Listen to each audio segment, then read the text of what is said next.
following is a presentation of Main Street Media, your source for news, sports, and information on Main Street in Middle Tennessee.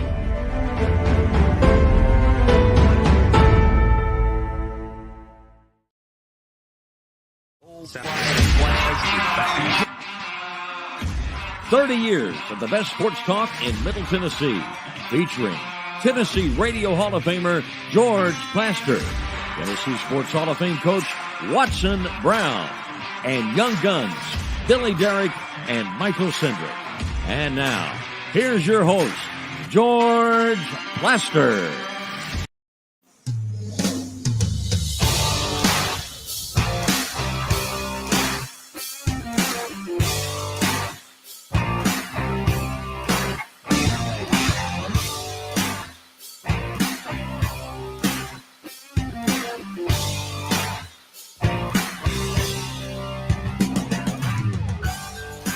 Hello again, everybody. Welcome in. It's a Wednesday. It is cold. Man, we have gone from very mild fall to all of a sudden just this nasty cold that apparently is going to be here for more than another week, right up until Thanksgiving. So get ready, because if you don't like 40-degree highs, I don't know what to tell you other than maybe head toward Florida. I've been there before, George. Billy, I know Watson Brown's going to join us later in the show. How are you? I'm doing good, George. No Watson today, but we got Terry, we got Clark Lee coming up. We got Brent Zwerneman as well. So a lot of football. Oh, we've got it. And George, we only have 2 more weeks of college football left. That's kind of sad to think about. Don't go that far. At least the regular season. Yeah, I mean, we've got championship week. We've got bowls out the wazoo. Maction. What more needs to be said? Plenty of action. They had a snowy ending last night up in Toledo, didn't they? Yeah, they did. I saw the in play. I think you were watching the game, George, but there were 2 games last night. Bowling Green ended up winning a wild finish there. Over Toledo, wasn't it? So Toledo, man. A lot of people thought was the best team in that conference. Anyway, I didn't get to see it. I was at the Preds game. Oh, that's right. By the way, Big I'm win. hearing that they're talking 2 to 3 feet of snow, like Thursday night, Friday into Saturday, before Buffalo plays host to the Cleveland Browns. Better bundle up there. Let's check in with Terry McCormick. He has covered some Ice Bowl kind of games. Terry, how are you? George, how are you? You were in New England for that Titan playoff game, weren't you? I was. That's the coldest I've ever been in my life. Is it really? Yes. I knew it was going to be bad because we flew into Providence, Rhode Island there, and the airport is right there around a bay. And the water in the bay as we were landing was frozen, and that's salt water, George, and salt water doesn't easily freeze. Not a good sign there, Terry. Wow, that's strong. So I guess we now know officially that Randy Bullock will not be kicking tomorrow night, and instead it's Josh Lambo. You had suggested that yesterday. Talk to me about it. Well, it's interesting that they went ahead and signed Lambo to the active roster today rather than just leaving him on the practice squad and making him a game time elevation. As much as it might be a situation where the Titans are in an unenviable spot breaking in a new kicker, at least Josh Lambo has some familiarity with Craig Aukerman. He has some familiarity, obviously, around the NFL, having previously kicked the Jacksonville Jaguars. So that is a little bit of a concern, but, certainly if they can get the timing down, it should be okay. A bigger concern that I have about tomorrow night, George, is now the fact that Ben Jones has been ruled out due to a concussion. And that is a big problem because Ben Jones is an absolute stalwart in their offensive line.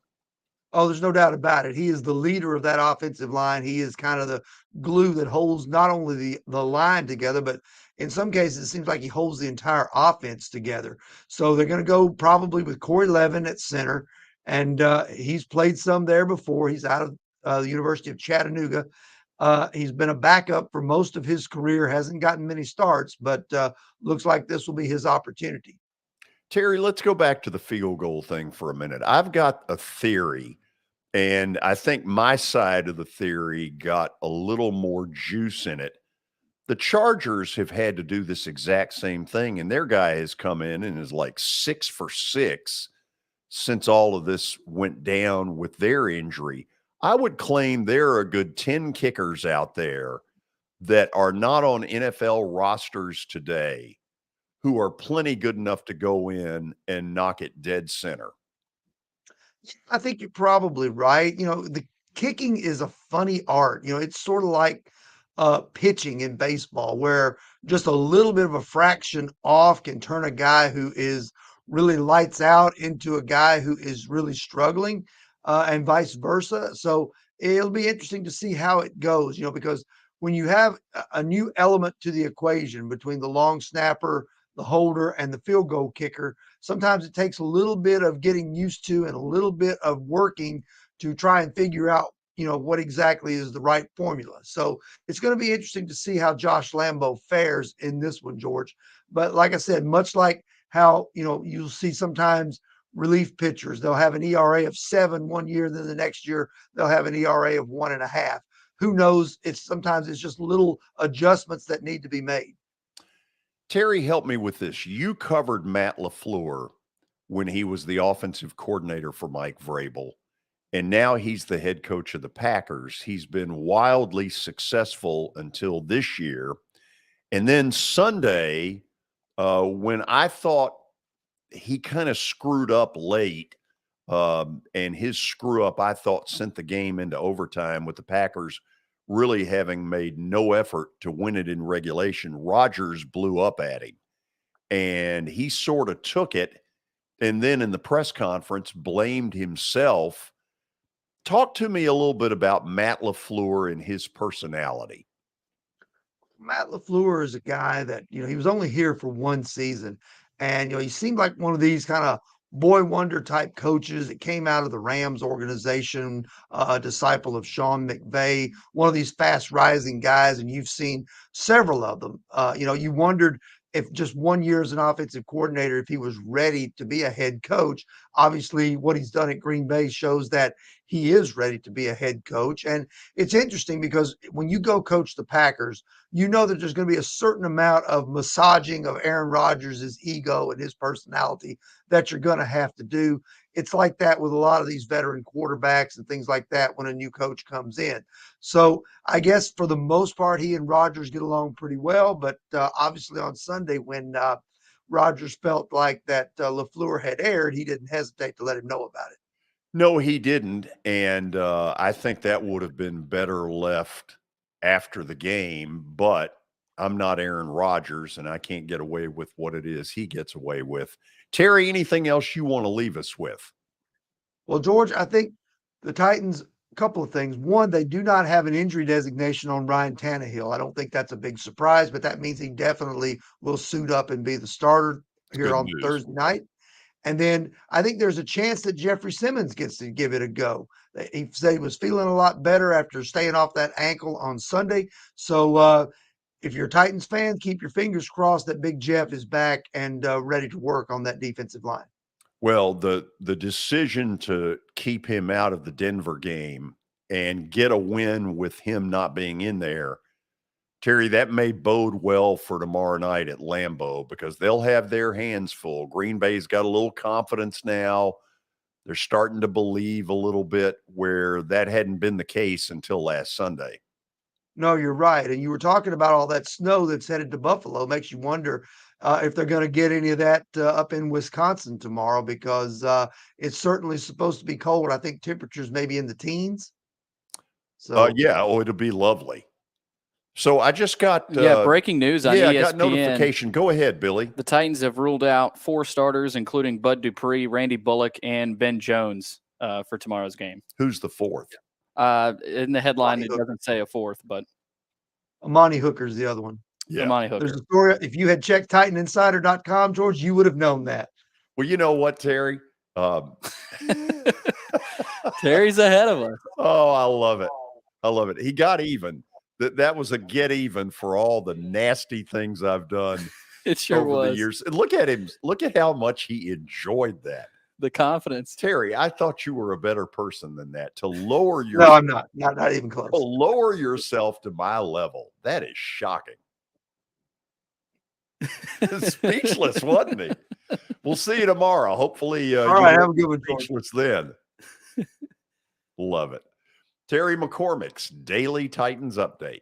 And it has been brought to you by the Justin Tucker team with Platinum Realty Partners. They are proven to be trusted with your most personal asset. The Justin Tucker team, they are Middle Tennessee's most trusted team in realty.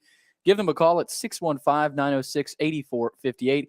Also, don't forget about Sumner Funeral and Cremation. They are sharing their family with yours in your time of need. They've got 2 convenient locations in Gallatin and Hendersonville, and also online at sumnerfuneral.com. Sumner Funeral and Cremation. Traditional, affordable, and dignified. I don't think that Terry knew how to respond.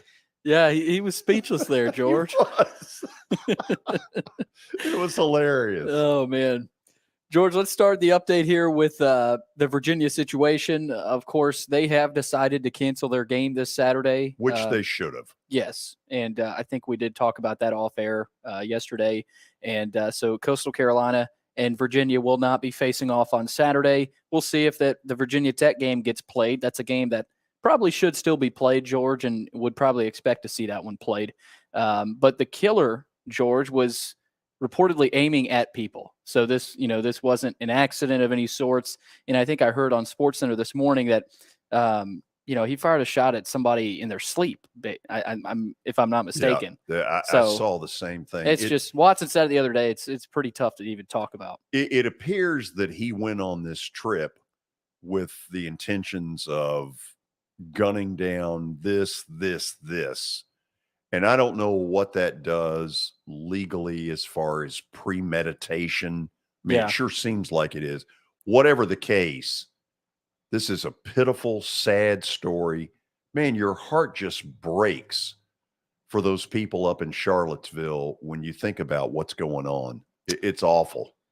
Yeah, and it's probably going to be talked about for a long time here down the stretch of this season. So we'll continue to kind of keep track of what goes on there. George, next piece of news here. The New Orleans Saints are sticking with Andy Dalton at quarterback. So that is news out of New Orleans coming earlier today. Dalton is their guy. They're sticking with him. Well, I think he's their guy because I don't think, in the short term. Well, I don't think they think Jameis Winston is anywhere near 100%. I think that's got a lot to do with it. But I mean, let's face it. When you play the Saints right now, outside of Alvin Kamara, what weapons do they really possess? No one that I know of. With Michael Thomas gone on the outside, Taysom Hill would be somewhat of a weapon when you get him in the Wildcat. But really, I mean, it's Kamara and very little else. Yeah, it almost feels like they're kind of slowly deteriorating as a franchise. Sean Payton. From the minute Drew Brees retired to then Payton saying, I'm out of here, and everybody thinks he's going to Dallas, but Mike McCarthy may have something to say about that. He sure might. George, MLB news, Seattle has traded for Toronto outfielder Teoscar Hernandez, and that's a big pickup. It is for the Blue Jays, because this is a guy that you can pencil in. That's for Seattle. That's for Seattle. My bad. You can pencil in 25 to 30 homers, 80 to 100 RBIs. He will do well in Seattle. Now he had a really good year. Yeah, that ballpark is nowhere near as easy as Toronto. No. That's the one thing that will change is he'll find Seattle to be a little more of a handful as a home stadium. George, next piece here. Bryce Harper is going to undergo surgery on his ulnar collateral ligament on November 23rd. So not great news for the Phillies, but hopefully, at least for their fan base and for that franchise, he's able to recover quickly. Well, first of all, he fought through some tough stuff this year with the elbow and wherever that ligament is, and I don't pretend to totally know. I'm not a big Bryce Harper fan. I've always thought that it was not a coincidence that Washington won a World Series the year after he left. And that said, I admire the fact that he stuck to it this year with his team while he was playing hurt. And I think it paid some dividends. I didn't realize how hurt he was playing. Oh, yeah. Man, credit to him to be able to. Yeah, because for the most part, he did nothing but DH. That's right. I mean, he came up with some big hits for the Phillies. So, sure did. And I've liked the guy. I've always, I know a lot of people. Not.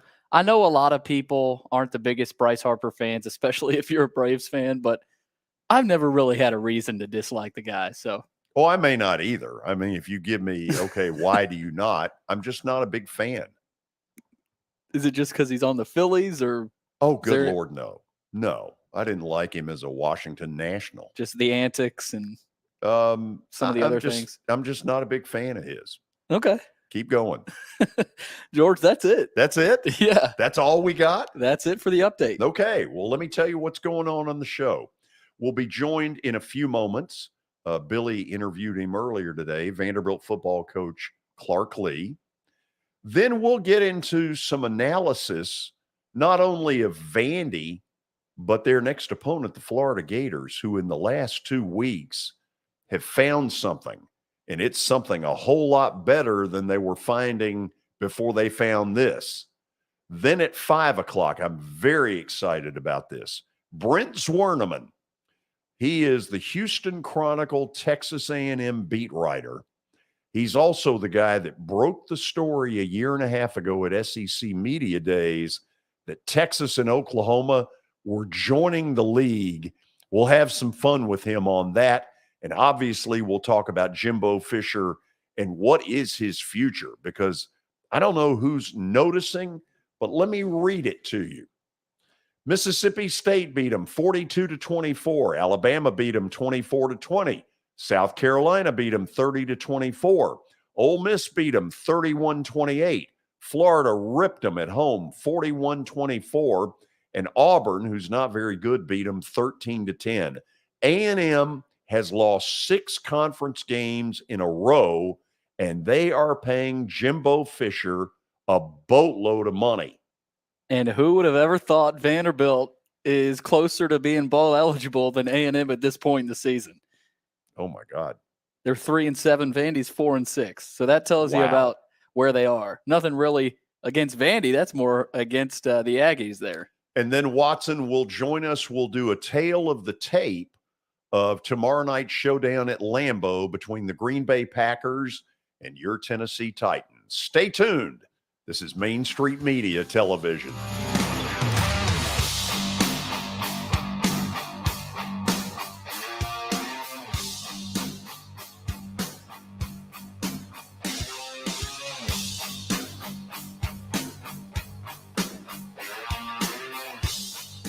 Buying or selling a home can be a very personal experience. Why not go with the team that receives nearly all of their business from referrals? Clearly a trusted name in real estate. The Justin Tucker team with Platinum Realty Partners has sold more than 500 homes in the last 7 years. Voted best in Sumner County multiple times. Proven to be trusted with your most personal assets. Call the Justin Tucker team with Platinum Realty Partners at 615-906-8458. The Justin Tucker team with Platinum Realty Partners, Middle Tennessee's most trusted team in realty.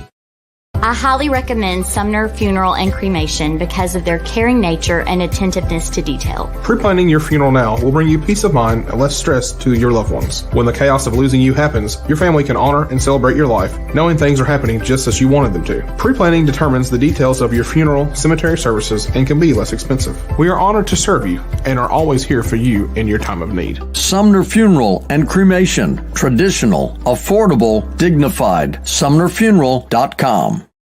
Jody Jones Dentistry can handle all your dental needs, from the basics to cosmetic procedures. All of this in the nicest dental facility I have ever seen. Jody has done it right. They're located conveniently at 55 Music Square East, and for an appointment, it's simple. Dial 615-259-5100 and tell them Plaz sent you.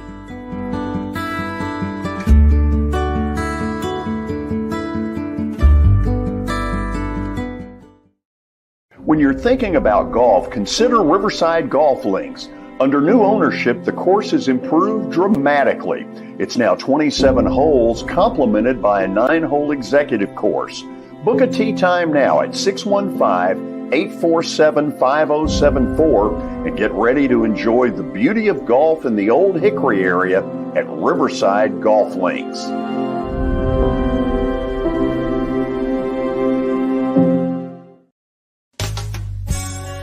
I'm Bart Durham. I was sworn in as a lawyer in 1963, and I've been working as a lawyer since then. We're a firm that does exclusively personal injury, a lot of tractor-trailer crashes. Insurance companies will open up their checkbooks when you force them to. We have systems that work. We get the most money for our clients in the shortest amount of time. I'm Blair Durham. My dad and I want to help. Give us a call at 615-242-9000. This is Eric Berner with Rockcastle Wealth Advisors. I help people in the pursuit of making their money live as long as they do. People hire me because I use a customized, individualized, and personal approach for the person I'm working with. Everyone's situation is different. If you've lost a spouse or a parent and want to make sure your inheritance is utilized and does not just disappear, I can help with that. Call me at 615-235-1058 or email eric@rockcastlewealth.com.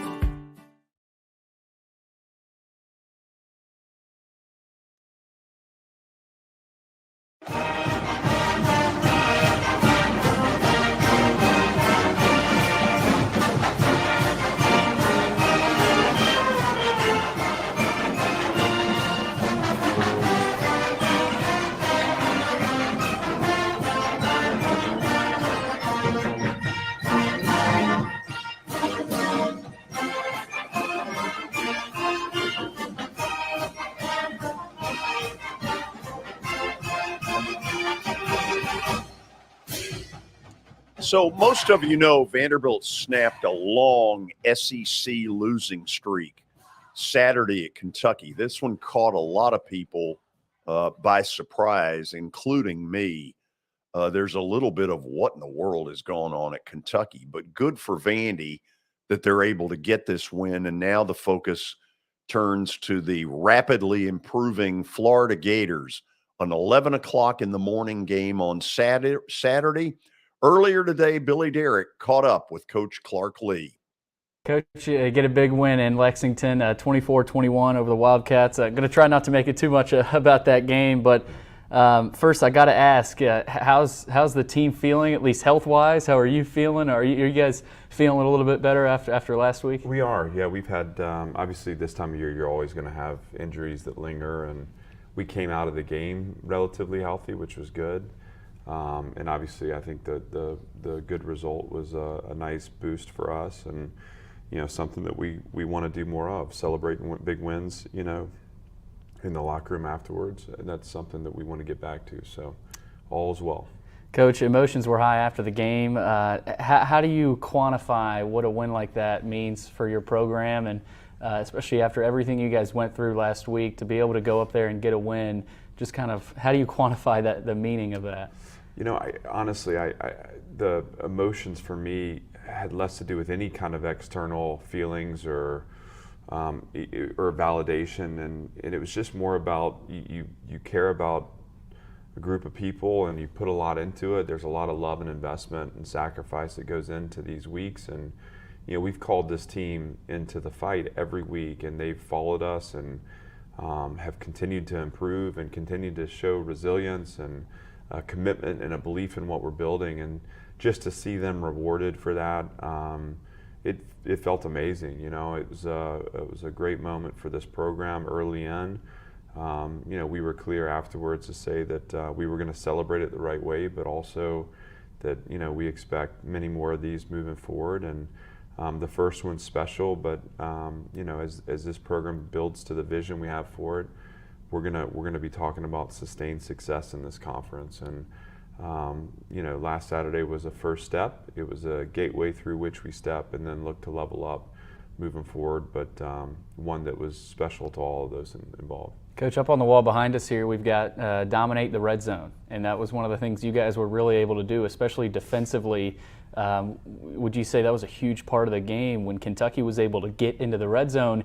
You gave up 3 instead of 6 most times. Yeah, we talk all the time about the battle for points, and we always say each possession there's 7 points available, and when when you force field goals on defense, you win the possession 4-3, and that's how we see it. And this year we've too often allowed explosive touchdowns, or kind of like the dam's broken and the water's kind of flooded through at the end of drives. It was great to see us take stands there and forced field goal attempts, and that'll be a formula for us from here until whenever I'm finished. Is just trying to make an opponent go the long hard way, building to the stop and understanding that field goal attempts are wins for the defense. You mentioned building to the stop. You got to believe you guys are building a little bit of an identity on offense, especially on the ground, with what the offensive line and Coach Blazek have been able to do.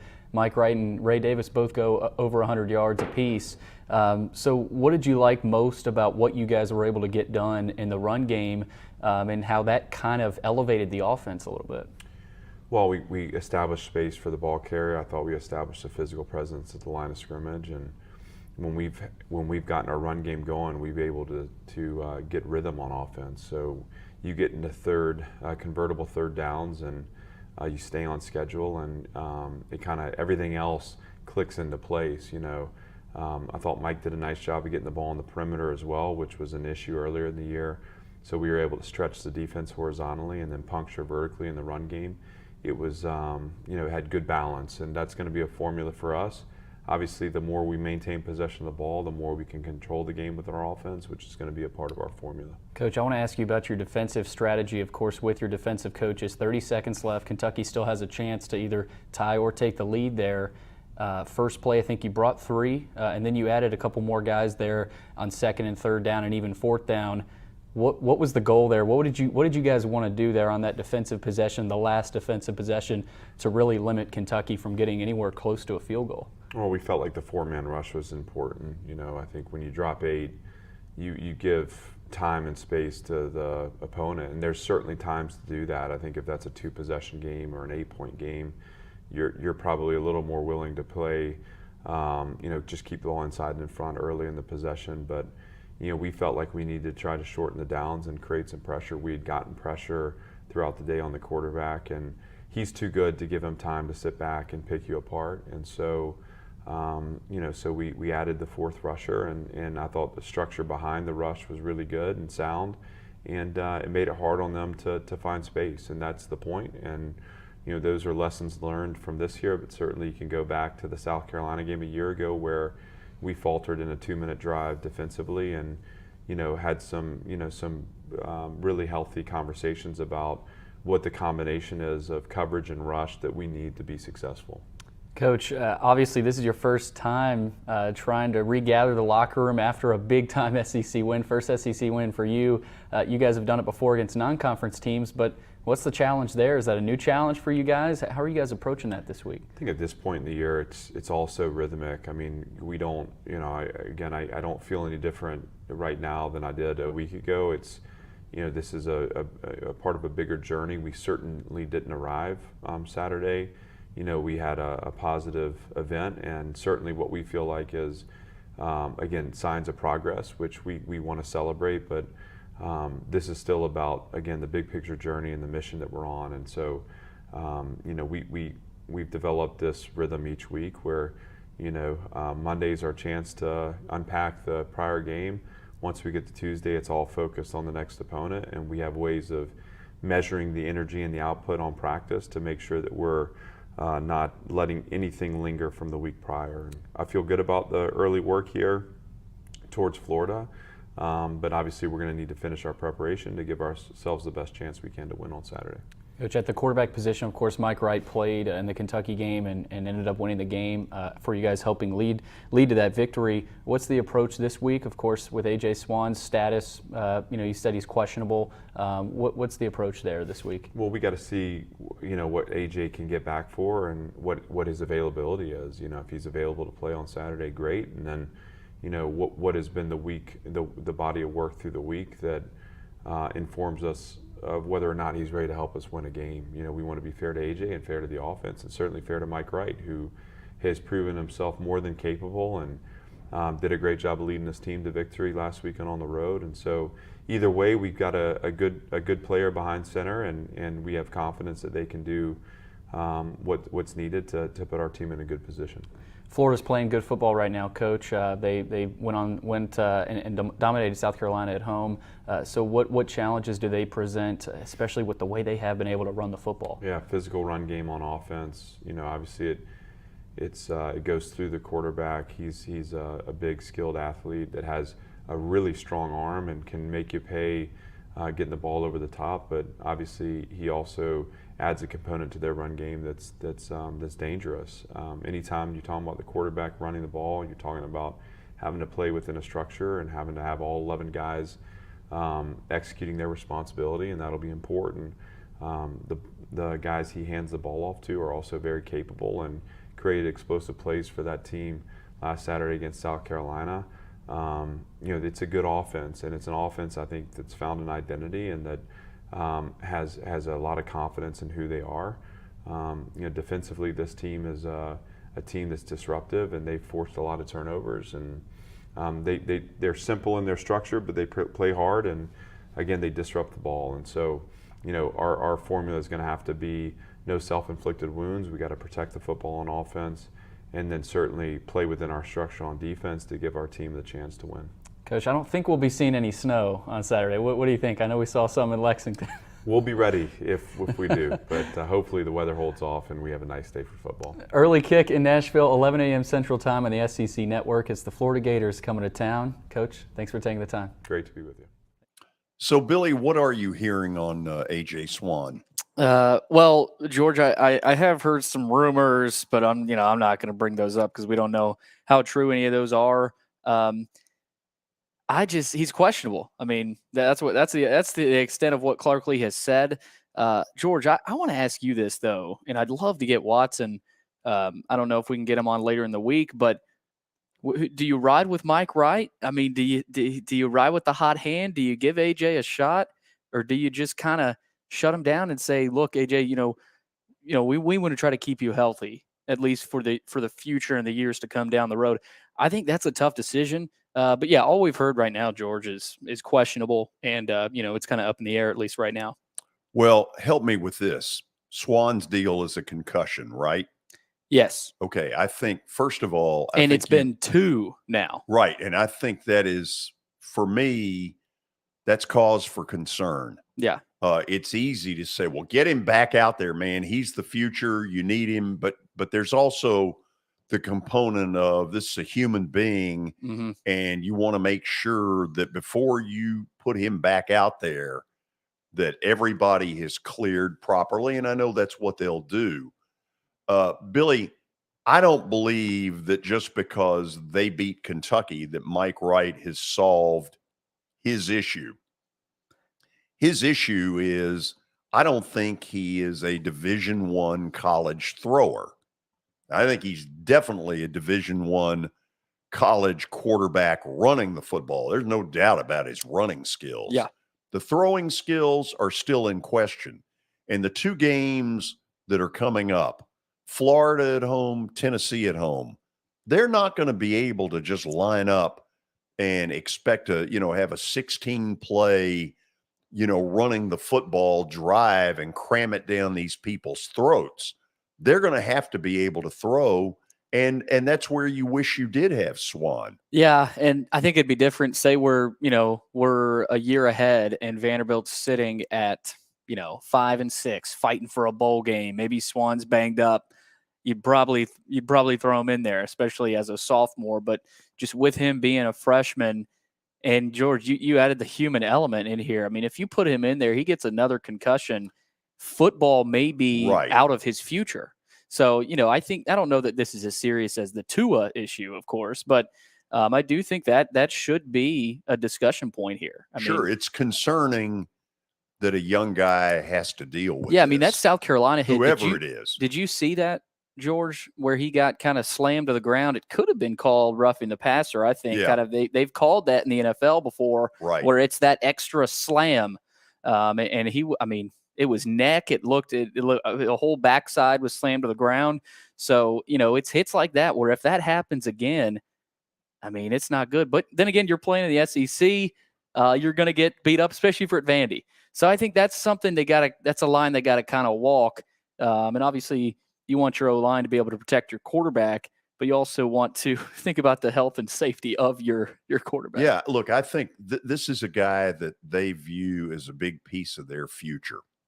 And while they want to get him out there and get him more reps, now you've got this thing that sort of clouds it all. Yeah. 2 concussions in, help me, a month? Yeah. That's concerning. Yeah, and if this was an ankle or, a shoulder, this would be different, but this is a head issue, and the concussion issue has become more and more serious. And so it's not anything light. It's not like, so what? Go throw him out there. Yeah, and by the way, thank goodness that it has, that it is now an important issue. Yeah. It's amazing. Years ago, I used to, when I was your age, you would hear things like, he got his bell rung, and everybody would laugh. It's not a laughing matter anymore. We've learned a lot more. We've come a long way, baby. Yeah. So to speak, in what we've learned about concussions. It's serious stuff. Yeah, it used to be, George. I remember a couple years back where, the new targeting rule, that's probably 3 or 4 years back now, I guess. But when that was sort of instituted, we saw a lot of uproar from a lot of traditionalists kind of fighting over the fact that, this isn't football, this is a different sport. But now the tune has sort of changed from a lot of people, I think, because you're seeing a lot of issues. The Junior Seau situation, George, stuff like that. And then the Tua. So you've seen so many different examples, especially in the NFL. Well, we've learned about stuff like CTE, whether any of us can actually say the words. When you hear CTE, it's not good. No. So, yeah, Swan's questionable, George, but we'll see. He could be a situation where he starts, but you also see Mike right in there. Do the little 2 quarterback system. And I think that is an advantage for them heading into a game week. If you come out and say Swan's starting, Florida can prepare for that. So I think that's somewhat of an advantage for Vanderbilt. Okay, we'll go to the break on that. And when we come back, we'll get into a little bit of analysis of what does this win do for them?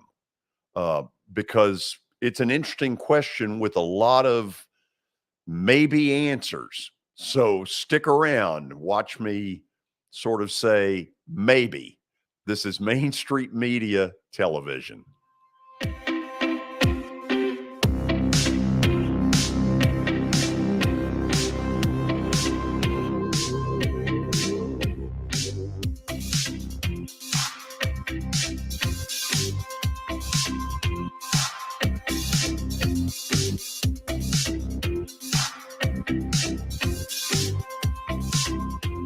For Dustin Timmons and Joey Donnelly, they welcome every opportunity to serve and satisfy their clients. Whether you are looking to build your dream home or renovate your current home, their team will ensure that every client and remodel is unique, luxurious, completed on time, and within budget. Contact them today to set an appointment for a free consultation or to view some of their completed projects by logging on to DonnellyTimmons.com.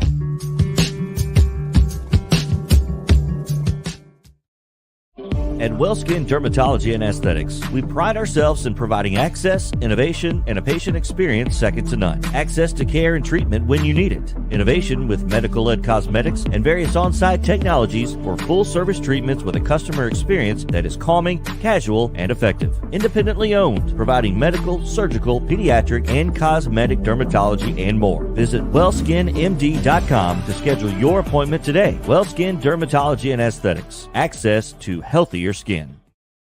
It's your last chance to get a spring tune-up for summer. Complete Service Heat and Air can clean your coils, check out your motor, and make sure you have cold air on that first hot day of summer. Complete Service Heat and Air is located in White Bluff, Tennessee. We do service and repair on heating and air the right way. 24/7 service. Call us at 615-797-3997. That's 615-797-3997. Serving Cheatham, Davidson, Dixon, Hickman, Humphreys, Montgomery, and Williamson counties. Have you heard about the high levels of radon in Middle Tennessee? Radon gas is the second leading cause of lung cancer, second only to smoking, and has no color, no taste, and no smell. The only way to know if you have radon is to test for it. Duret Radon Mitigation offers testing for small and large-scale residential and commercial properties, plus mitigation services. Visit DuretRadonMitigation.com to request testing or get a free estimate for mitigation. That's DuretRadonMitigation.com.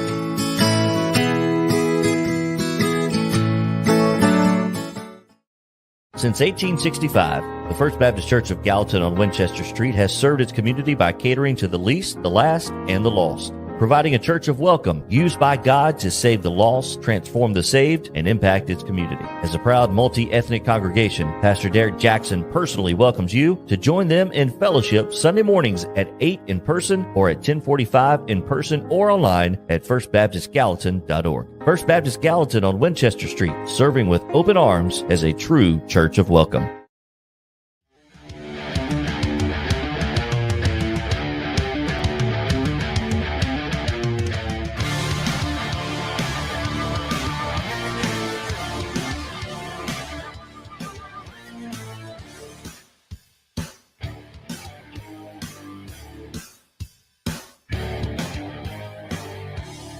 So let's get down to brass tacks. Vandy beat Kentucky over the weekend to snap a 26-game SEC losing streak. And you say, okay, what are the benefits of this win? Well, clearly one of them is simply getting that monkey off your back, this long in-conference losing streak.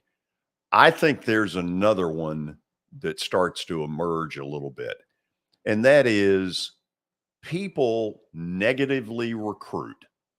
If you don't think that player X, who may be deciding between Kentucky and Vandy or Tennessee and Vandy or, I don't know, Auburn and Vandy, if you don't think that that kid doesn't hear they don't ever win, their facilities are the worst in the league, they have no fan base, do you want to go through the kind of misery that the last 3 or 4 classes have gone through? Those are the kind of things that kids that Vandy is recruiting hear, and they hear it a ton.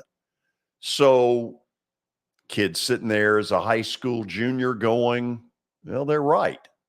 They don't win. Their facilities aren't very good. They got a small fan base. And all of a sudden, this win throws a little bit of a, wait a minute. Is something better starting to happen there? Now, we don't know one way or the other.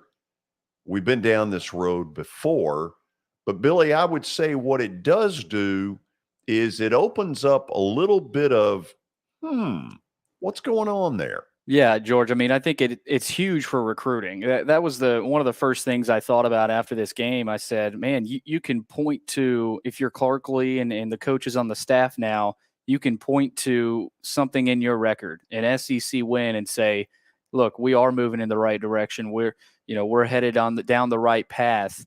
If they were to have this streak keep going on them this year, that would have been tough to recruit to. I mean, Watson talked about it. That's why he was talking about hoping and praying that they get off the schneid, and to even get it on the road against the top 25 team, that's even better for Vanderbilt. I know, You know you lost to Missouri and South Carolina, but to get that monkey off your back in that way, I think was big, George. And so, you look at it and you say, yeah, you're probably not going to beat Florida or Tennessee. Maybe you compete with Florida, but to get to 4, George, I think is huge. And they'll probably retain a few more recruits at this point, as opposed to, you finish 3-9, another winless SEC season. There may be some players questioning, are you guys really headed down the right path? Are the players on the team now fully bought in? It helps, George. I think it helps a lot. And, it was just massive. I'm trying to take myself back to when I was 16, 17 years old, and you have the right to say, good Lord, George, nobody remembers that.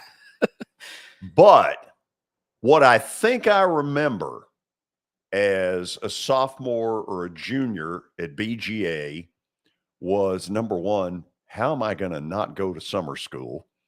That was the first thing I thought of. But secondly, if arguments got thrown up to me about, Nashville's the best SEC city, it is. If I got thrown the argument, great academics, I'd have been sitting there going, oh, please. I've had 2.5 years of misery. You're sick of hearing about academics. Trying to get through as not the most academically minded person going. And I think that's one of the things, what they're trying to sell is great city, great academics. And there are a lot of 16, 17-year-olds who are sitting there going, I don't give a damn about either one of those. Yeah. I just want to play football. Yep. And so I think that's one of the things that they fight, that if you're honest with yourself and go back to when you were 16 or 17, even though that may have been before the Peloponnesian War, that you have to be honest and say, as a 16, 17-year-old, I wasn't all that interested. No.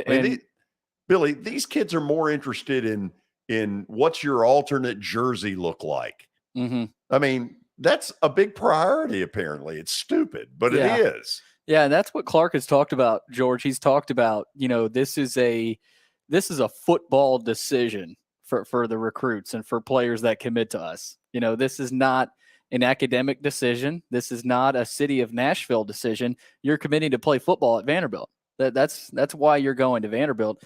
But the added element to that is you do get to have the opportunity to study at one of the finest universities. You do get to play in the city of Nashville, and what an opportunity for your family and friends to come into that city. So those are added elements, George. Well, that's not I think a little bit of Mason, the message there might have gotten lost in this is an academic school, but now I think the difference is Dearmeyer, Lee.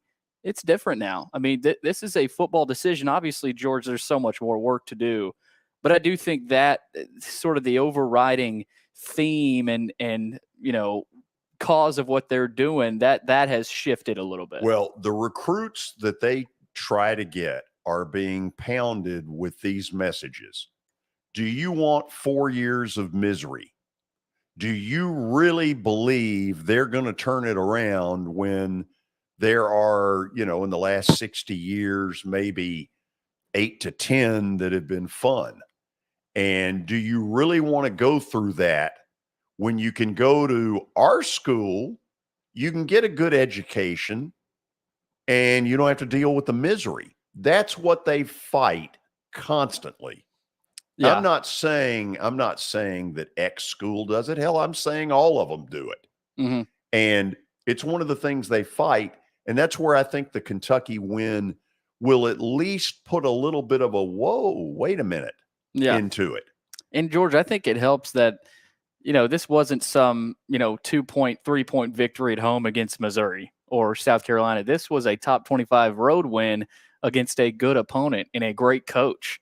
I mean, that see, you say that. I don't believe that anymore. I think that's the Kentucky of September. The Kentucky of November isn't anywhere close to that. No, they're not. But on paper, they were a top 25 team, and Mark Stoops has built something really good there. So I think on the surface, if you're an outsider looking at that win, you say, if you're not deep into the SEC culture and what's going on, you probably say, oh, it's a pretty good win. Now, if you're deep into the circles of the SEC. Any win for them in the conference is a good win. Right. But it's not, I do agree with Kentucky, they're going downhill right now. I can't figure out what's going on there. So let me throw a couple of things at you. You ready? I'm ready. So they play Florida this week, and I think it would behoove them to really play well at home. Their last 2 SEC games, help me with this if I'm wrong, they really weren't very good against South Carolina. I was very disappointed in what I saw. Against Ole Miss, a really good first half and a stink up the joint second half. Mm-hmm. It would behoove them in the ticket selling and fan interest basis to really give Florida a run for their money. And earlier in the year, it seemed like that could happen. Here's what has gone on, though, in Florida. Listen to this. In the last 2 games, they have averaged 333 yards per game rushing. Yep. Where does that come from? I don't know, George. Richardson's really good. They got a couple really good running backs. They have found something on the ground. Now, they can't really throw the ball, but they've got a couple, Montrell Johnson and Trevor Etienne. I know you're going to bring those guys up. Yeah, Travis Etienne's brother. I mean, they've just been running like madmen and running all over people. I know South Carolina isn't a world beater, but to put up as many points as you did and yardage on the ground as you did against anyone is pretty impressive. So here would be what you would assume, that Vandy is going to load the box against Florida and basically say or try to dictate that, look, you're going to have to throw the football some. Mm-hmm. That's not a big strength of Florida's. The defensive ends in that deal, in whatever it is they try to cram in there, those guys have got to be ready for read option with Richardson. Yep. Because if everybody crashes and he fakes, boom. Yep. And that's what makes them so dangerous, George, when you've got those 2 running backs, but you've also got Richardson in that read option game. It's similar to what Vanderbilt is going to want to do. Because I would guess, George, we're going to have Mike Wright play on Saturday. That would be my guess. Yeah. And so this is going to be a battle of the running quarterbacks and the running games offensively. So, man, I'm looking forward to it just to see, can Vanderbilt keep it rolling? Was this Kentucky win a fluke? I mean, how real was this win and how improved is Vanderbilt? So we'll see. This is a hot Florida team. And Clark talked about the challenge. He also talked about the weather. And we were talking about how cold it's going to be on Saturday. And, I'm not afraid to say this on the air. Clark said, man, the colder the better for Florida coming up here. So, they're not used to that.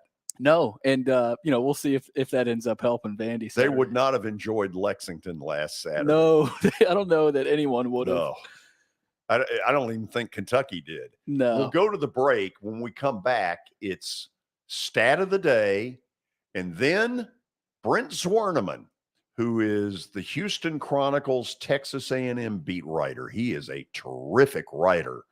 Broke the story about 1.5 years ago that Oklahoma and Texas were coming to the SEC, and Greg Sankey and the SEC people were dumbfounded as to how he found out. Stay tuned. This is Main Street Media Television.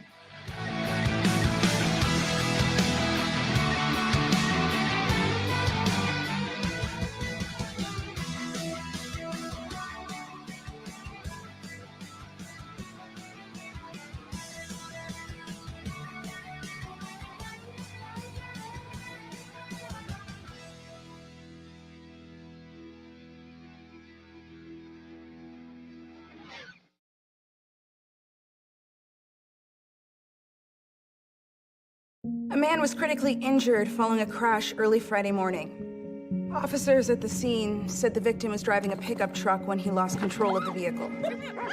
The pickup veered left and went into a ditch. A front seat passenger was wearing a seatbelt and escaped the crash without injury. The driver was not wearing a seatbelt and was ejected from the truck. He died at the scene. Law enforcement writes tickets to save lives.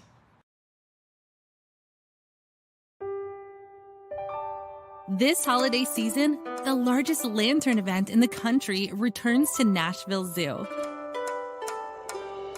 After sunset, come see more than 1,000 Chinese lanterns.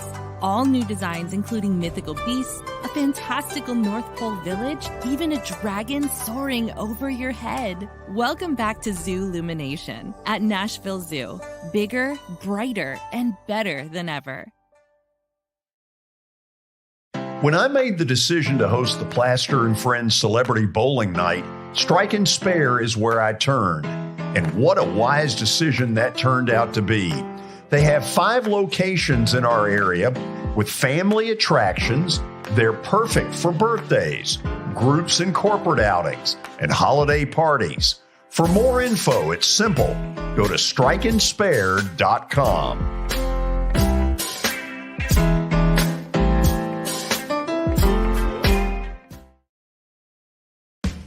Christmas for Kids is back at the Ryman this November 21st. Christmas for Kids provides children with shopping sprees, coats, and unforgettable experiences every year.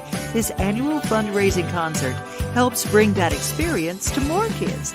This year is hosted by Phil Vassar and includes Chris Young, the frontman, which is Richie McDonald, formerly of Lone Star, Larry Stewart of Restless Heart, Tim Rushlow, formerly of Little Texas, Essex County, and a whole lot more. Christmas for Kids, November 21st. To purchase tickets, go right now to Ryman.com. Hit After Hit has become the baseball store in Tennessee.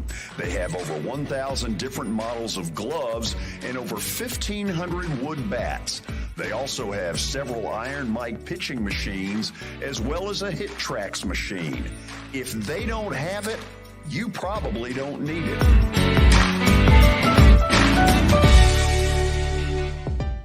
We're proud to call Hit After Hit the official shirt provider of the Plaster and Friends Celebrity Bowling Night.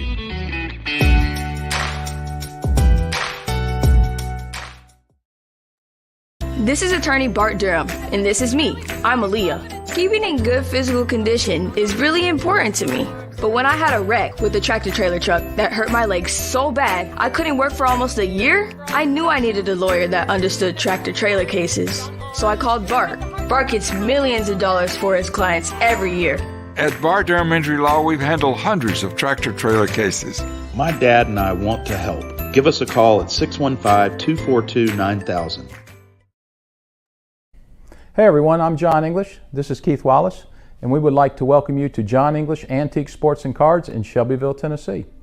We specialize in graded and ungraded sports and non-sports cards, vintage wax boxes, and unopened cases. We have a large selection of PSA graded cards. We also specialize in old sports collectibles, baseball, football, basketball, golf, and tennis. You can find it all at John English Antique Sports and Cards. We are happy to be associated with Nashville's greatest sports antique, George Plaster.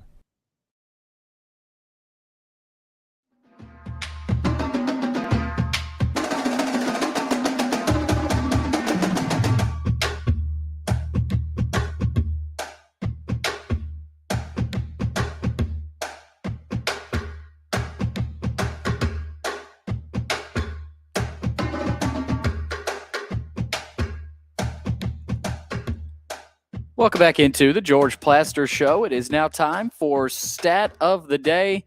It is powered by John English Antique Sports and Cards over in Shelbyville, Tennessee. They specialize in antique and historical sports equipment, games, advertising, and other sport-related items.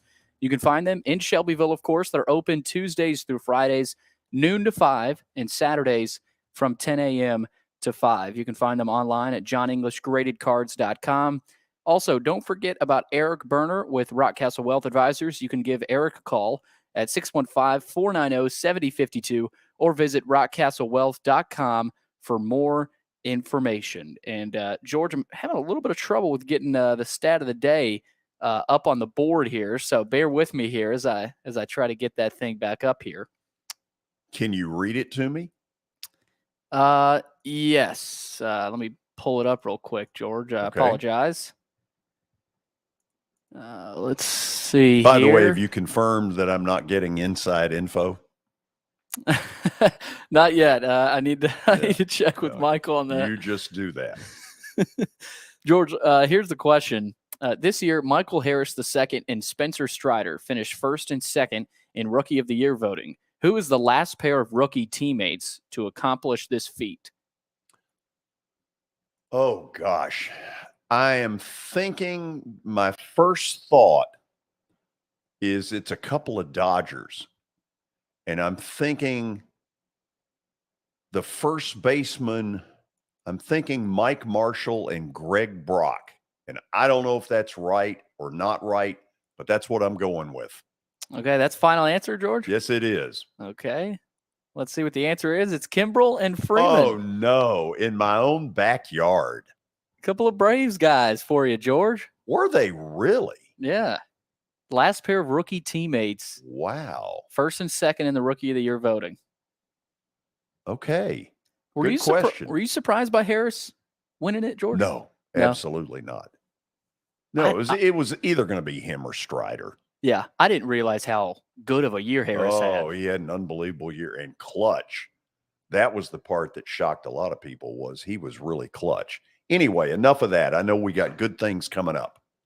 Yes, we do, George. And before we get to Brent Zwerneman from the Houston Chronicle, we got to get to Middle Tennessee Bone and Joint. They are sponsoring this 5 o'clock hour. They combine state-of-the-art orthopedic service with a family atmosphere. Whether you have a sports injury, sprained ankle, or a major joint replacement, they have the staff, training, and equipment that you need to take care of any patient in any circumstance. Visit them on the web at mtbj.net for more information. Okay, as a lot of you know, I really like this guy. He is a terrific reporter and hit what I would consider a mother load 18 months ago when he broke that Texas OU story and crammed it right down the SEC Media Day's throat in front of everybody.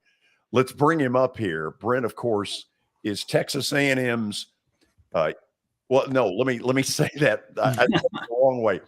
He is the Houston Chronicle's Texas A&M beat writer, and he is sporting an Oiler hat. Wow, I love it.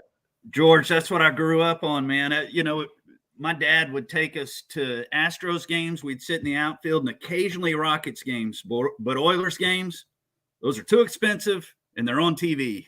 So I never actually went to an Oilers game in person, but of the three, anybody in Houston at that time, as a kid back in the 70s and 80s, the Oilers were the team. So, yeah, I came across this, I think, in a Marshalls in Bryan, Texas, and I go, man, I got to have that Oilers lid. So do you remember, to me, the greatest performance I'd ever seen on Monday night was Earl Campbell's thing against the Dolphins. You remember that? Absolutely. I think that was 1978 or right around in there. So I was 7, but I watched it at my grandma. I remember we were at my grandma and grandpa Sutton's house in Northeast Houston, and the whole room, the whole den stood up and cheered for him, especially on that one where he carried about 3 or 4 Dolphins down the field with him. So yeah, absolutely. I remember that. Great memories. And I try to tell my kids about the Oilers, and I say, look at these cool uniforms and everything, but that's the extent of it. Now they have the Texans, which aren't near as cool. What I remember of that night was he had a tearaway jersey, and the thing just kept ripping, and the Dolphins couldn't tackle him because he'd just break through the tearaway jersey. Yeah, it was just in tatters by the end and just hanging off and just adding to the coolness in this 7-year-old's mind. Okay, so tell me this. Since the last time I talked, what have you done on Texas OU that maybe I don't know about that our viewers might have some interest in? I keep thinking, early on when that came through, when I first covered A&M a decade ago, moving to the SEC, I saw how fast everything picked up once it had become public. I thought the same thing was going to happen with this, but there's just too many complications. That was a much easier process with A&M and Missouri, because at that point back in July of 2021, I was thinking, okay, this will surely happen by 2023. Yeah. Now, I still say 24, although they're kind of sticking with that 2025 date. But terms of that, I would say the Aggies want it to happen sooner rather than later, so maybe they could beat the Longhorns right now. Both those teams kind of struggling. So I would still think my gut feeling would say somehow, some way it happens by 2024, but certainly no later than 2025. Brent, talk to me about the level of intensity right now at A&M, because they take football really serious. They've paid Jimbo a lot of money, and I know they're not happy. It is ratcheted up as high as, and I've covered the Aggies since 1995. So that's R.C. Slocum, Dennis Franchione, Mike Sherman, Kevin Sumlin, Jimbo Fisher. It's as high as it's ever been on that front in terms of the intensity, George, mainly because of what you mentioned, the paycheck and the contract. People say, how can they have extended Jimbo after an 8-4 season? It wasn't after an 8-4 season. It was after 9-1, number 4 in the nation, their highest finish since 1939, winning the national title. LSU, Scott Woodward, the AD over there, had made every overture toward taking Jimbo. You know, Jimbo had been at OC under Nick Saban at LSU and bringing him back to Baton Rouge. And so that's where the extension came from. Now it looks foolish, of course, because he still has 9 years left at over $9 million. So the buyout's right around $86 million right now. In other words, going back to Texas OU, it would be less for OU or Texas to pay to get out of the Big 12 early than it would be for Texas A&M to pay off Jimbo Fisher. So the anxiety is high. I don't think Jimbo, George, I think we mentioned this last time we visited. I don't think Jimbo helped himself with calling out Nick Saban and having so much swagger and bravado and we're not going anywhere and talking up Texas A&M. And I know he had the number 1 recruiting class, but when you do that, and as I wrote over the summer, you better be ready to back it up. And they have not come close to backing it up at this point. And my thought is what's going to happen is he's been the primary play caller, just like he was at Florida State. That's going to change. They're one of the worst offenses in the nation. I think they're 108th nationally right now in either scoring offense or total offense, just unacceptable. And especially with the amount of talent on offense that he's brought in. So they're going to go find a true offensive coordinator and let Jimbo handle the bigger picture things. I'll put it that way, because he has shown obviously to be a good recruiter. Yeah. So, okay, this is going to be dumb, but here goes. I've known Ross Bjork for years, going back to his Western Kentucky days. If he assembled a group of what I'll call little J.R. Ewing wannabes and said, look, I've had enough, I'm ready to buy him out, have they got that kind of money? They do, but I don't think they're going in that direction right now, because thinking back to less than 2 years ago, right now, this month, A&M was right on the cusp of the college football playoff. And right. Brian Kelly, Notre Dame, ultimately was chosen by the committee, which is interesting because Brian Kelly is kind of the model they're using when he went 4-8 in 2016 and revamped everything and got Notre Dame back on the right path. So I don't see that happening. I think they're going to give Jimbo a chance to try to get it right. I think their thought is that money could be spent better elsewhere, maybe NIL along those lines, as opposed to just paying one guy to go away. I don't think that's going to happen yet, but I have been wrong before as well. I just don't see the national debt. Yeah, 86 million. That's unheard of. I remember it was just 5 years ago.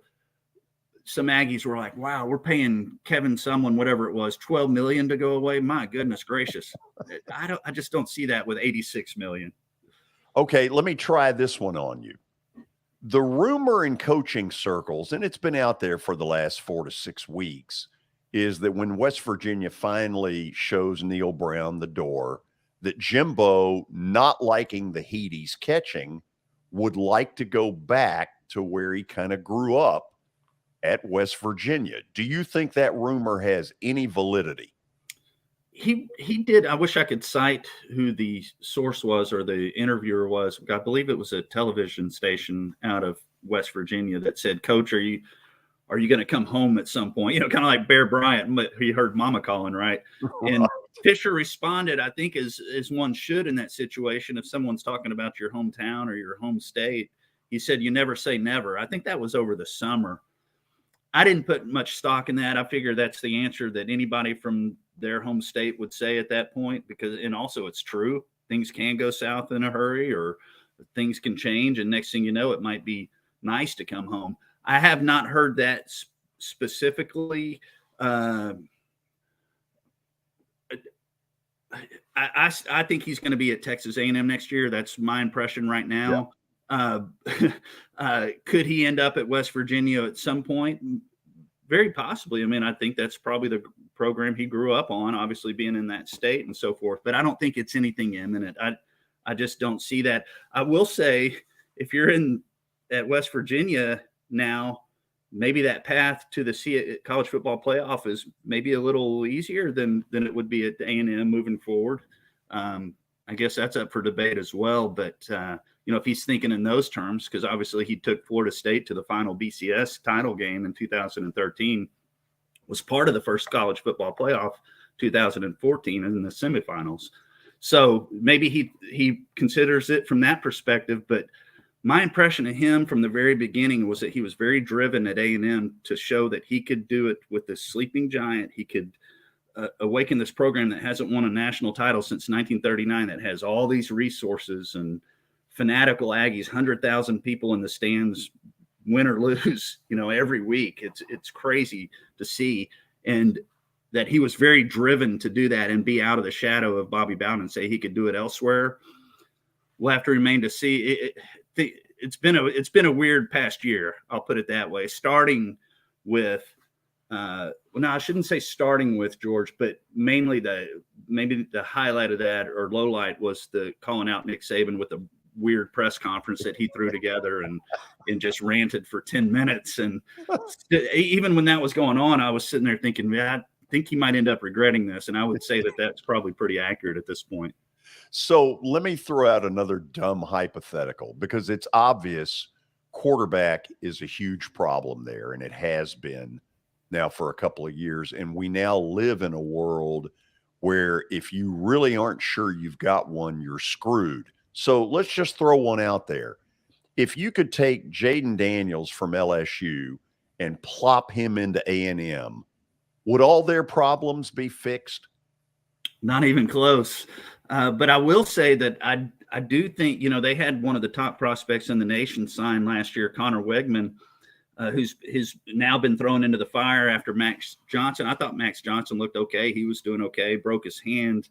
Haynes King has really kind of struggled throughout, but has, a big heart and played hard against Alabama and almost led the Aggies to an upset victory at Alabama. But in terms of saying, okay, you throw in a Jaden Daniels who can do the things he does. No, this offense needs way more help than just a single standout quarterback. The offensive line has been the worst that I've seen in a quarter century of covering this program, which also means that Steve Adazio, the first-year offensive line coach, will probably be out the door, I would guess, at the end of the year. He's also had some health problems from what I understand. It's up and down. They've had suspensions. They had a 5-star receiver, Chris Marshall, who has been indefinitely suspended. So the issues go much bigger than quarterback. But I will say the 5-star Connor Wegman has shown some flashes that he can be that guy moving forward, with the idea that he is still just a true freshman trying to play in the SEC West. Ole Miss. What's that? He did. That was his first start, at home. And of course, the Aggies end up losing 31-28 because they gave up whatever it was, like 400 yards rushing to the Rebels. So otherwise, he would have had a win. He really struggled, last week at Auburn and so forth. But you say that, man, that's part of the learning curve. Quarterback, it's way bigger than it, and I know he had Jameis Winston, and I think Jameis really helped him out to kind of carve out that reputation. And I know they won around him as well the years surrounding Jameis Winston, but he got him over the top. Connor Wegman is a very talented guy, but it's going to take a whole lot more than him right now for the Aggies to get it together to even be in that conversation in the next couple of years. I got one last thing for you before maybe we get to John McClain and Mattress Mac.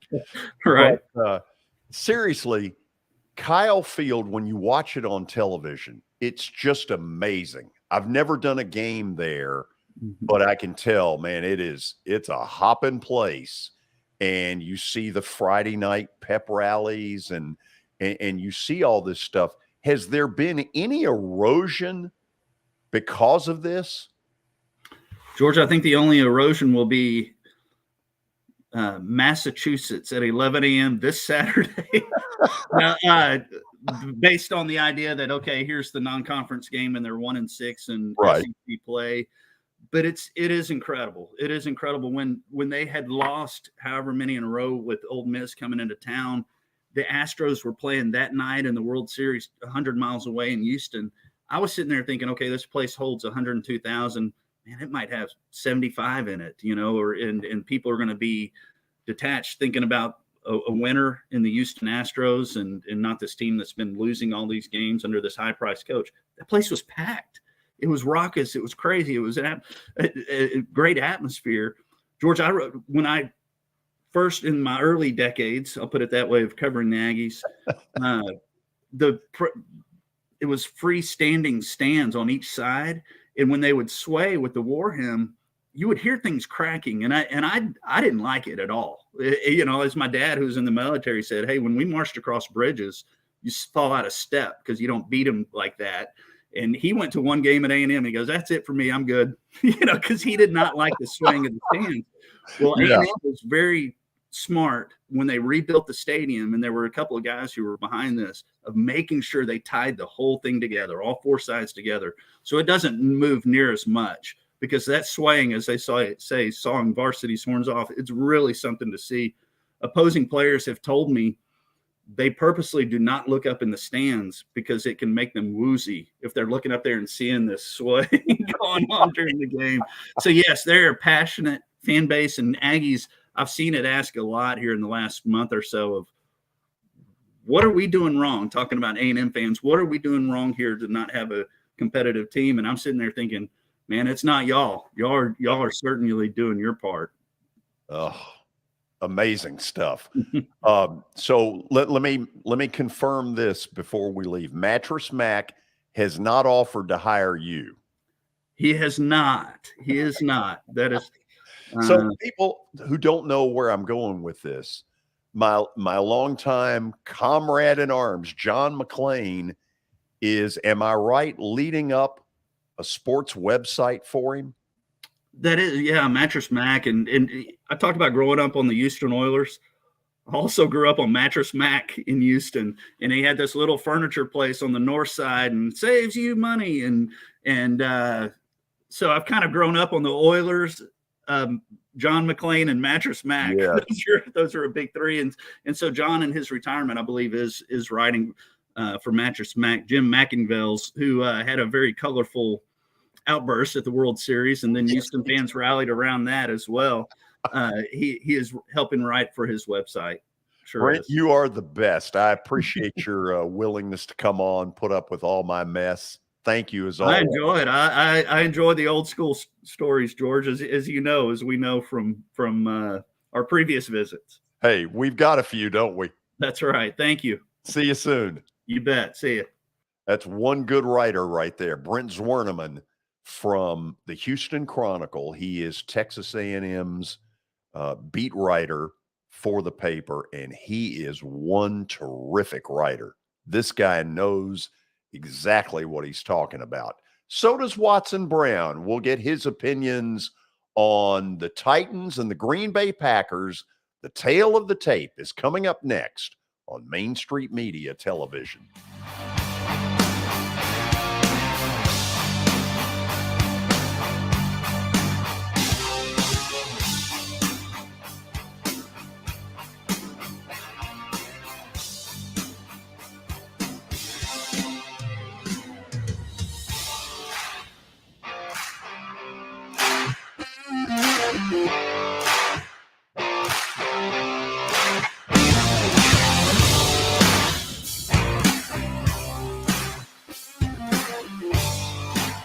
Buying or selling a home can be a very personal experience. Why not go with the team that receives nearly all of their business from referrals? Clearly a trusted name in real estate. The Justin Tucker team with Platinum Realty Partners has sold more than 500 homes in the last 7 years. Voted best in Sumner County multiple times. Proven to be trusted with your most personal assets. Call the Justin Tucker team with Platinum Realty Partners at 615-906-8458. The Justin Tucker team with Platinum Realty Partners, Middle Tennessee's most trusted team in realty. I highly recommend Sumner Funeral and Cremation because of their caring nature and attentiveness to detail. Pre-planning your funeral now will bring you peace of mind and less stress to your loved ones. When the chaos of losing you happens, your family can honor and celebrate your life, knowing things are happening just as you wanted them to. Pre-planning determines the details of your funeral, cemetery services, and can be less expensive. We are honored to serve you and are always here for you in your time of need. Sumner Funeral and Cremation. Traditional, affordable, dignified. SumnerFuneral.com. Jody Jones Dentistry can handle all your dental needs, from the basics to cosmetic procedures. All of this in the nicest dental facility I have ever seen. Jody has done it right.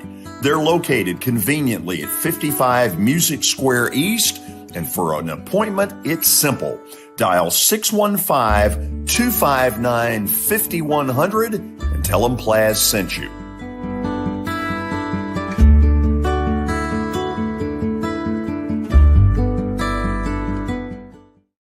When you're thinking about golf, consider Riverside Golf Links. Under new ownership, the course has improved dramatically. It's now 27 holes, complemented by a 9-hole executive course. Book a tee time now at 615-847-5074 and get ready to enjoy the beauty of golf in the Old Hickory area at Riverside Golf Links.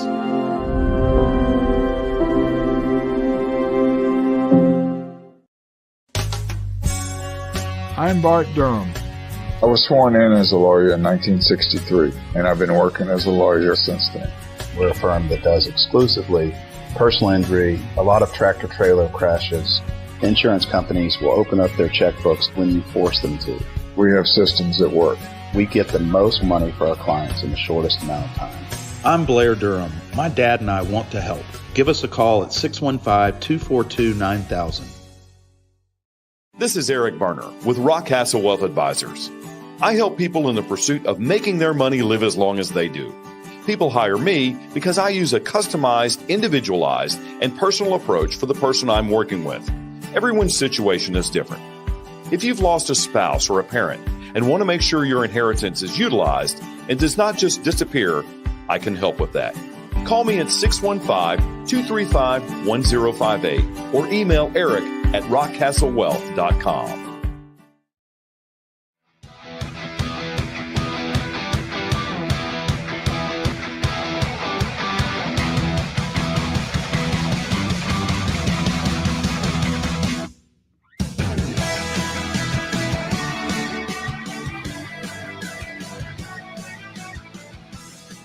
As most of you know, the Titans and the Green Bay Packers go at it tomorrow night at Lambeau Field.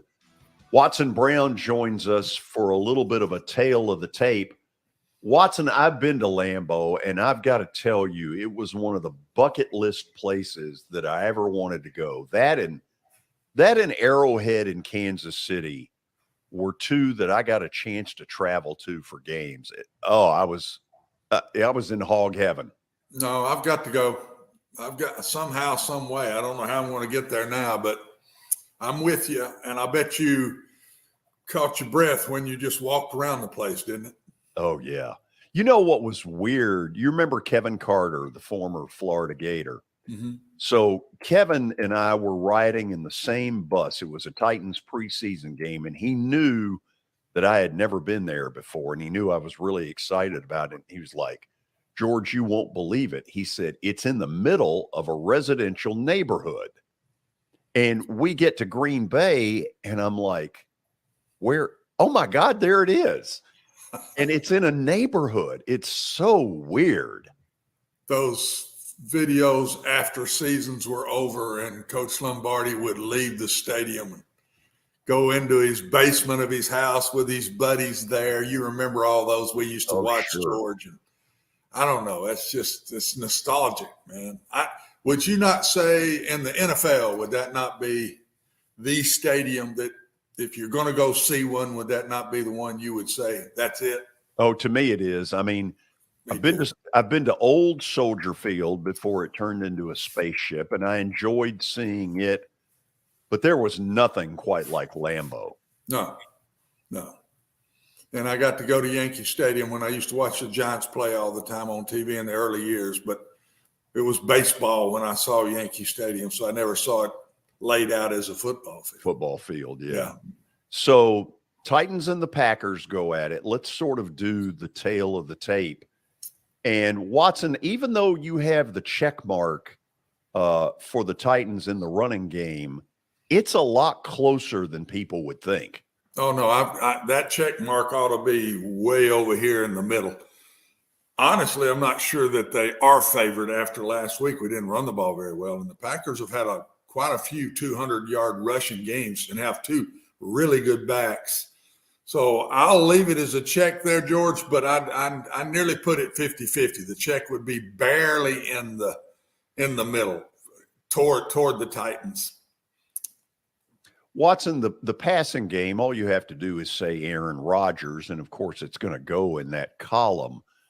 But Matt LaFleur's trying to run the ball a lot more, and I believe the blow-up you saw at the end of the game against Dallas, I think it's going to happen again. I just don't see Aaron Rodgers enjoying just handing the ball off.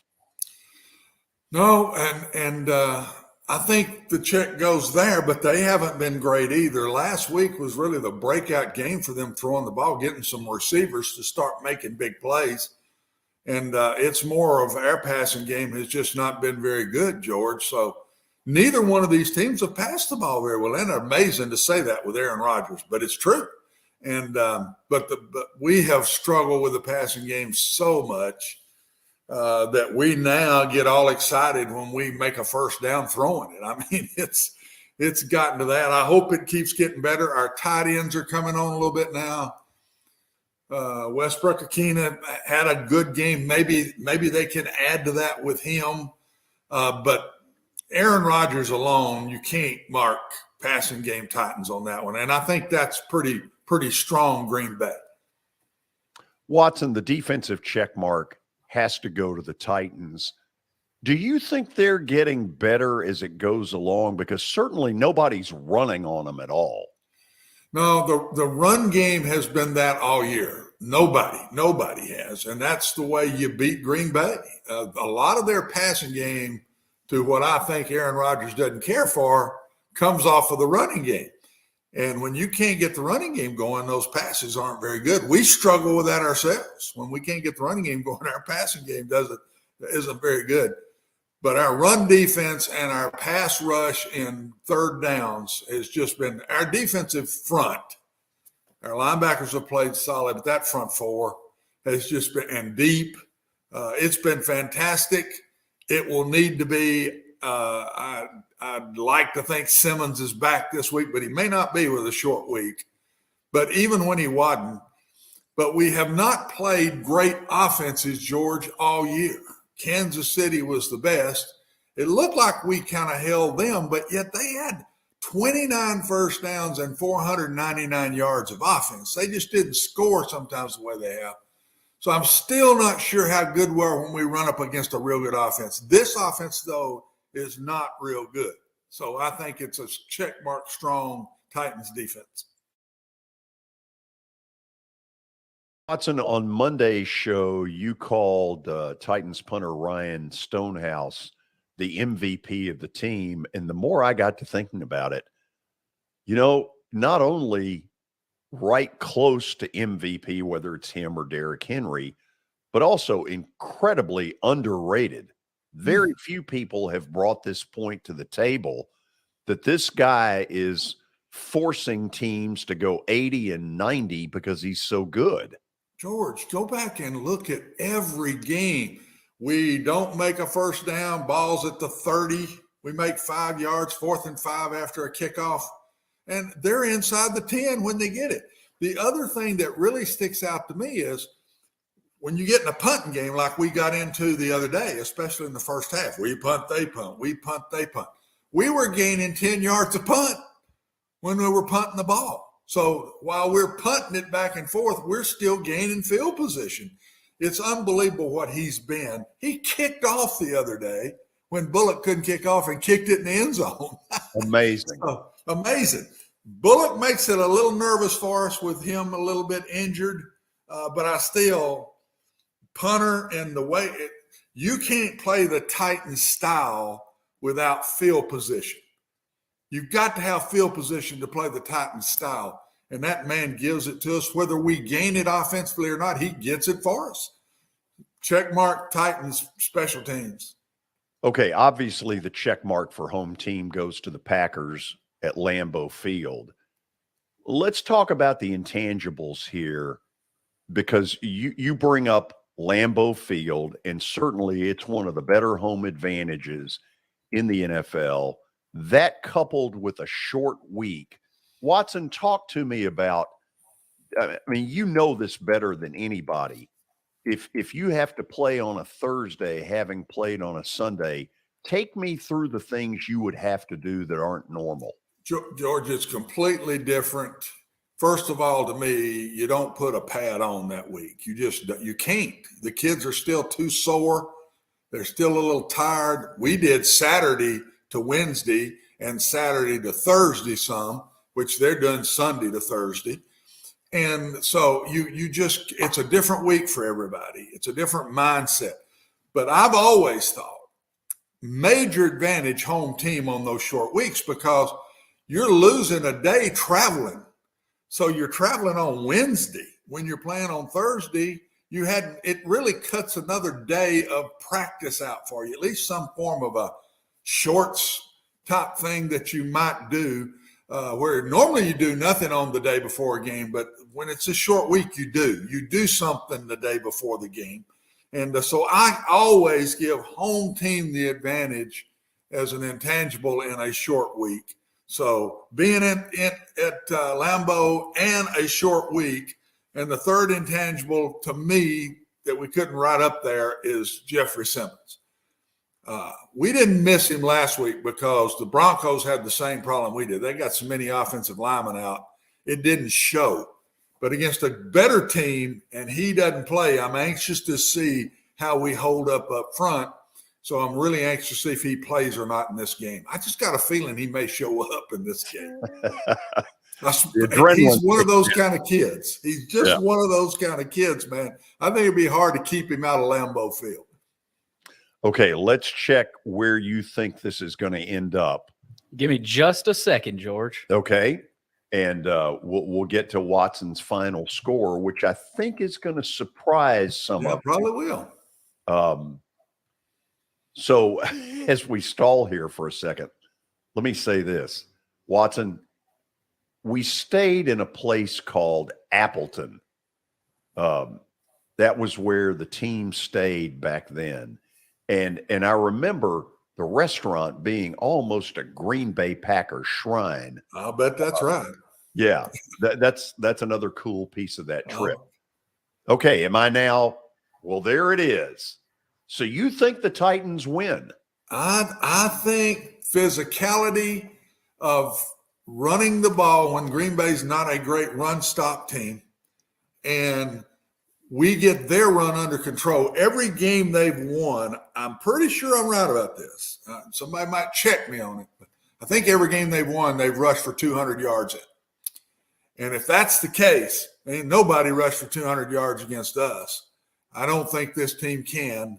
I think the Titans are going to win the game in a close one. And I think we'll get after Aaron Rodgers.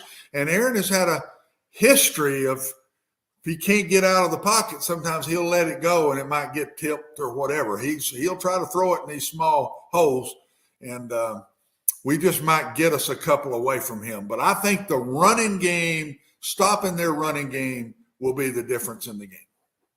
Watson, you behave until next week. We'll look forward to Monday when you return. Until then, safe travels. Thank you, George. Looking forward to seeing our son and getting to hug them all just a little bit. But I'll see you back on Monday. Sounds good. And stay tuned. We'll have Plaster Bet of the Day when we come back. This is Main Street Media Television. Not so fast there, George. Did you like that? You said you'd have some fun with it. Oh, absolutely. Brian Stewart will be at Lambeau tomorrow night, and I'll admit I'm jealous. Me too. Except I heard that game time temperature would be about 15 degrees. And Brian, I'm going back to the Bengals-Titans playoff game that I sat out in that may be the coldest I've ever experienced. You're pretty pumped, aren't you? Oh, George, honestly, I don't even know why I'm even sitting here right now. I felt like I could have took off running to Green Bay today, man. I mean, it's just, we talked about it before. Lambeau it's where it all started. I mean, the frozen tundra, the NFL films. That's what I remember as a kid. That wonderful music from NFL films. This is what I've been waiting for a long time. And for the Titans to be not only going up there and playing, but also to have a really good chance to win this game. And, as they always say, shock the world. I don't think there's any shock there. I think if, just like you and Watson were talking about, I think if they play to the level that they played with Kansas City, with the physicality, setting the tone in the trenches up front with a D-line and the O-line, I think they can win this game very easily. I don't think Green Bay is ready to get punched in the mouth. So if Jeffrey Simmons comes in and he plays, he's ready to punch some people in the mouth. So yeah, Terry was reporting earlier today that he thinks that's a real possibility. What are you hearing weather-wise up there? 15 degrees and 50% chance for snow. Oh, listen, be honest. You'd like to see some snow, wouldn't you? Oh, I'm telling you, I want this to be. I think if you leave there with all 10 of your toes and all 10 of your fingers, it was not a Lambeau experience. So, wow. I think you have to go up there knowing that it's time to get cold. It's time to cheer our team on. And George, like I said, I'm sitting 2 rows behind on the 50-yard line, 2 rows behind the Titans bench. I can't even tell you how jacked I am. I feel like that kid on the Talladega Nights. I'm all jacked up on Mountain Dew. I'm ready to go, man. By the way, don't you have like a real estate company? Oh, yeah. We can talk about real estate. I mean, Well, at least tell them the name of it.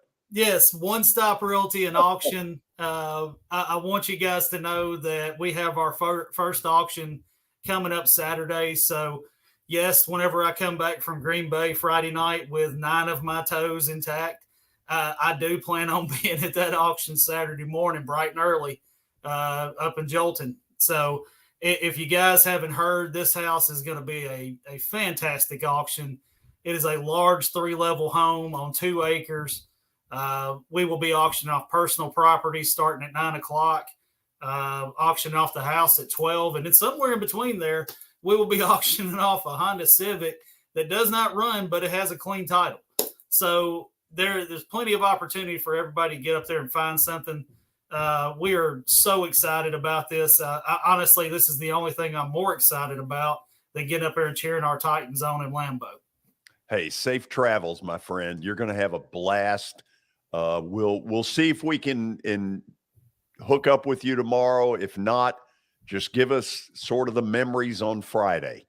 Yeah, I'm going to try my best. I'm sure there's going to be some type of adult beverage involved at some point tomorrow. And probably a brat or something. I'm sure the Green Bay crowd will feed me up there. But yes, I would love to check in and kind of give you all the atmosphere of the parking lot and maybe some of the game and everything else. I wish that I could take everybody with me, but I'm going to try my best to at least show y'all some of the atmosphere anyway. Brian, what I'll do is reach out to you around 2:30, 3 o'clock, see if we can make it happen. That sounds great. George, Billy, y'all stay warm. I'm sure as hell not, but that's okay. I love it. See you, Brian. See you, Brian. See you guys. We'll go to the break and then plaster bet of the day. We're on a 1-game winning streak. Boom. Isn't that pathetic? 1-game winning streak. Nothing to be proud of.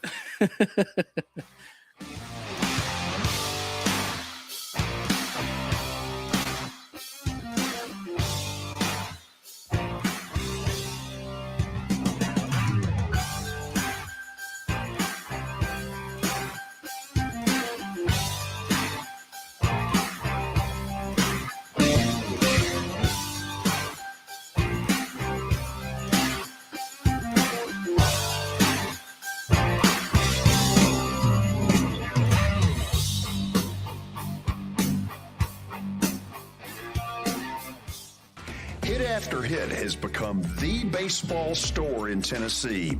They have over 1,000 different models of gloves and over 1,500 wood bats. They also have several Iron Mike pitching machines as well as a Hit Trax machine. If they don't have it, you probably don't need it.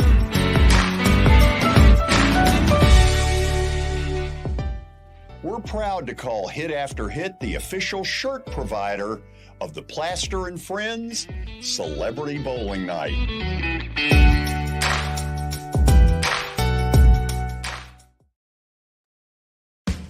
Christmas for Kids is back at the Ryman this November 21st. Christmas for Kids provides children with shopping sprees, coats, and unforgettable experiences every year. This annual fundraising concert helps bring that experience to more kids. This year is hosted by Phil Vassar and includes Chris Young. The frontmen, which is Richie McDonald, formerly of Lone Star, Larry Stewart of Restless Heart, Tim Rushlow, formerly of Little Texas, Essex County, and a whole lot more. Christmas for Kids, November 21st. To purchase tickets, go right now to Ryman.com. A man was critically injured following a crash early Friday morning. Officers at the scene said the victim was driving a pickup truck when he lost control of the vehicle.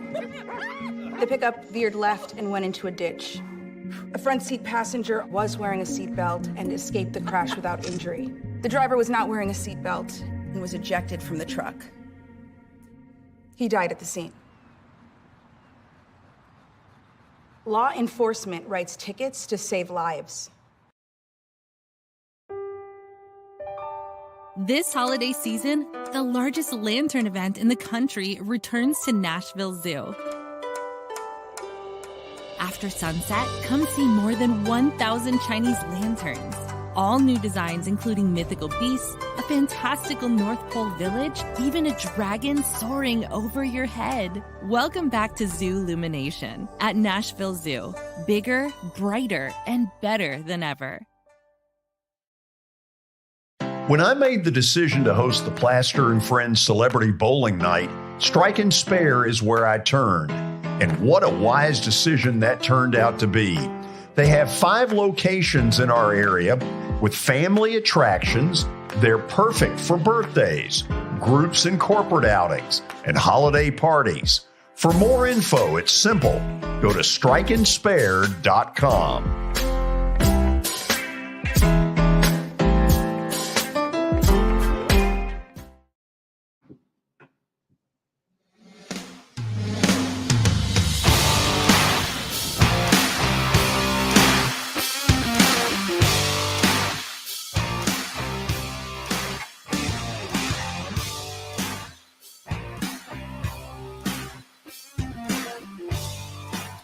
Welcome back into the George Plaster Show as we round out this 5 o'clock hour with Plaster's Bet of the Day. It is brought to you by Bart Durham Injury Law. Since 1975, they have protected the rights of a broad range of victims of car accidents and personal injury in both Tennessee and Kentucky.